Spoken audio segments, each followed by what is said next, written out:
Hi, this is Ruth Theresa with One Inspiring Woman, and today I'm answering a Dear Ruth Theresa question. Are you ready? Hi, my name is Ruth Theresa with One Inspiring Woman. I'm an intuitive psychic medium here in the Sugar Land area. That's just outside of Houston. I work with my angels and guides to assist my clients in many areas of their lives, to bring them special messages from loved ones who have passed, to dialogue with their angels for guidance into their own situation, or to assist them with their own psychic abilities. If you like my content, please make sure to subscribe, like, and comment. Okay, the Dear Ruth Theresa question is, Dear Ruth Theresa, I went to another psychic. And that's where I will stop you every time and say, nope, nope, nope, nope, nope, nope. Because what you're really doing is kind of asking one psychic to read the energy of another psychic. You're asking one psychic to give you more information about what they didn't see. You're asking them to see what someone else saw. And that can be really difficult. It can also be really overbearing and really tiresome, because most psychics, one of the things that we learn really early is to kind of put our protective barriers up. So when a client comes into us, we are not feeling all of their stuff. We're able to still connect with the ghost or their angels on the other side. That makes it a little bit easier. So when you come in and say, hey, I want you to read another psychic, which is really what you're asking, it can be overwhelming. It can really be kind of a toxic relationship for both of them. Even if they don't know each other, it can be really toxic in their energy to kind of deal with another psychic's energy. And my thing is too, is why are you not loyal to the first psychic you went to? Kind of an interesting question, because what happens is once you kind of make your bond with your psychic, and I really kind of consider my most of my clients like kind of friends or friendly, because you kind of get to know them, kind of what they're really looking for in their life, or kind of what they're really trying to get in their life. Maybe it's open a new business, or maybe it's find a new relationship, or maybe it's to try to get pregnant, or whatever it is. And so you really kind of get to know them on a deeper level, and it's easier to read their energy every time they come back, because like I said, you have that little bit of a friend bond with them. And that's what's most important when you find a psychic, is that you kind of do find a friend. Now, they don't need to be your best friend, because then that gets into other complications. But when you have someone that you can communicate with, someone that you can get the information from, someone that you can really understand what they're telling you, and you're feeling like you're getting the right information, that's all you need. That's all you ever need in a psychic. Is a lot of times people will come to me for a kind of more like a reason or a season. They, like I said, they may be looking for opening up a new business and wanting me to look at space or look at this business and who should they hire, that sort of thing. So it's kind of like this is the reason or the season, and it lasts for a period of time, and then they move on. Sometimes it's something else, like I've had many clients going through divorce, and so they're kind of trying to get a deeper insight into kind of like what opens up after the divorce for them, what opens up for their spouse or their kids, or how are we going to work through this, and how are we going to deal through all of this. Sometimes they ask me to come in and kind of help find them the right attorney or the right new location, that sort of thing, or kind of giving them a deeper insight into what's going on prior to the divorce happening. So it's kind of like, tell me, what is my spouse going to do with this, or how are they going to deal with this part? So that's kind of what I end up doing.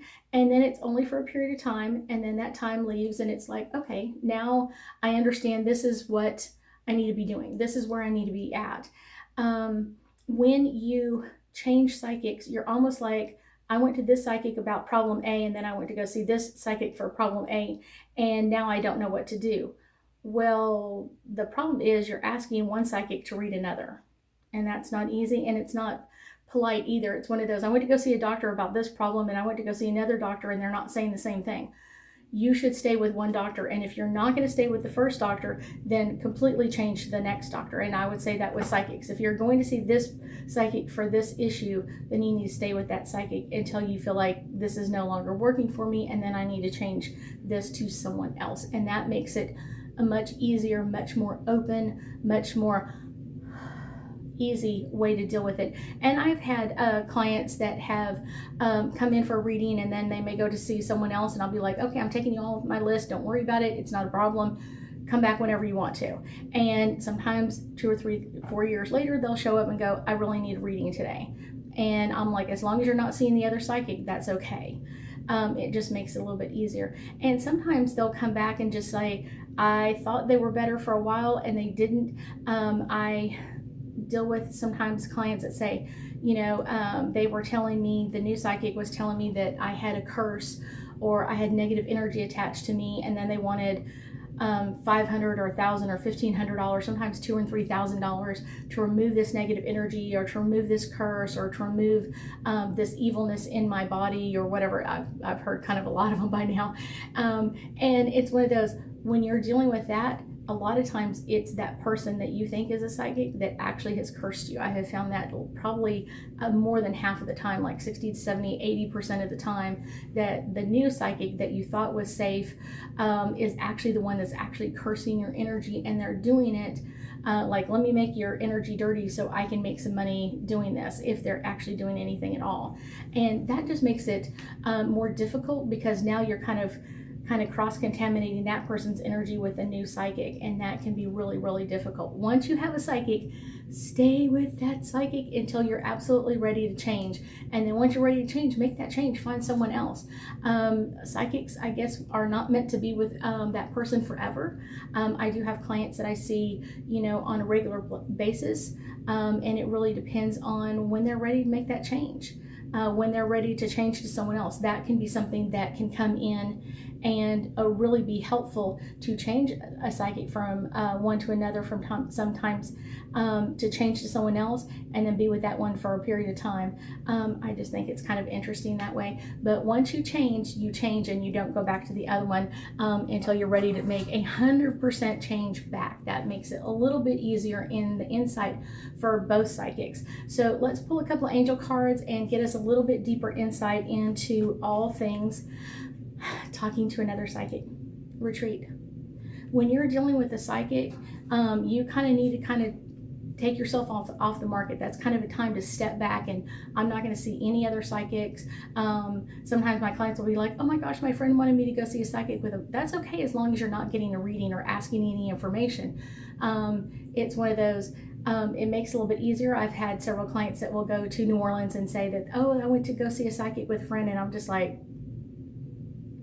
so many times you will get caught up in that negative energy. And I will tell you that most of the psychics I met really do have great abilities. It's not that all of them are bad. I will tell you that there are some that just don't have really good energy around them.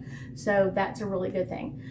New love. When you find a psychic, you need someone that you have a great relationship with, because you need to make sure, and that psychic needs to make sure, like, when I'm telling you something, you're really listening.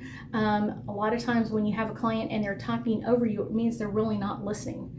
And that can be difficult, because it's kind of stressful on the psychics department when it's like, you're asking me a question, you're asking me to get you this information. When I come through with that information, you're talking over me.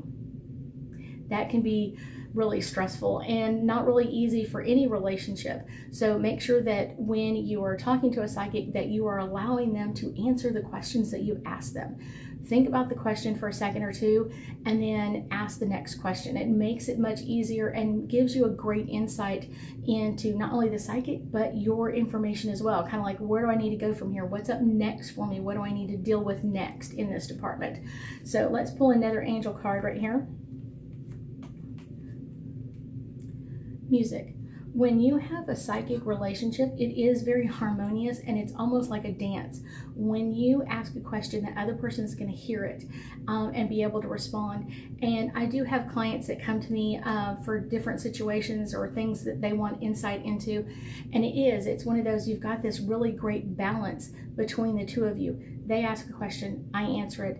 They ask a question. So it's almost like this ballet dance of music, of we're dancing together and getting the information that they require to know about their life. I think that's the really fun and cool part, is getting that insight for them, so they make the right intentions, make the right information, make the right decisions for them. Intention. When you see a psychic, you should have an intention in mind, not just coming to them and saying, tell me anything you want to tell me. because that can be really vague, and I know there are psychics that do that. I don't. I trigger on your question. So when you ask a question, your question is answered by your angels and guides or ghosts that are with you, and my angels and guides interpret that for me and tell me what to say, kind of like a big telephone game. And so when your intentions are to get answers on certain things, those are the questions you should be asking, and not just letting them answer anything that they want or telling you anything.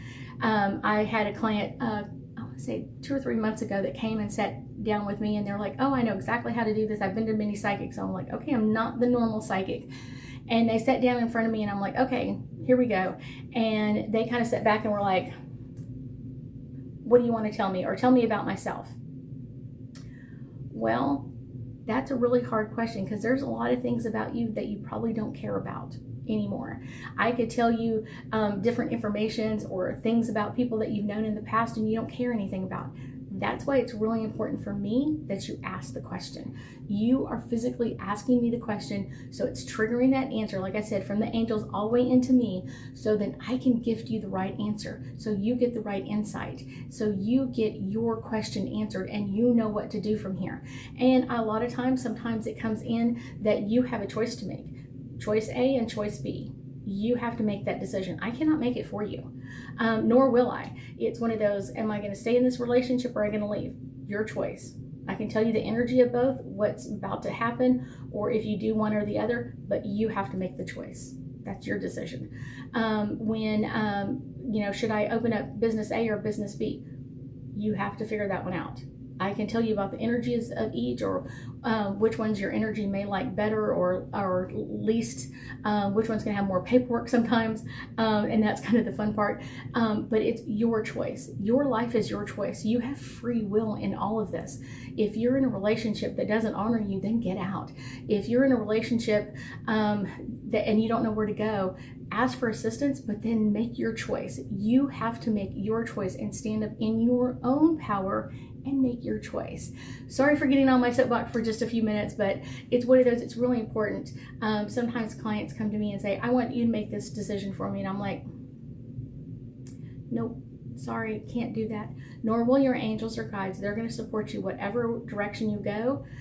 Yet it is your decision. It is your life to make your decisions. And hopefully you decide what's best for you, and that you decide what works best for you and your world and your people around you, or your kids or your family. It's your choice to make those decisions. I thank you so much for joining me today, and I know that we'll be talking again soon.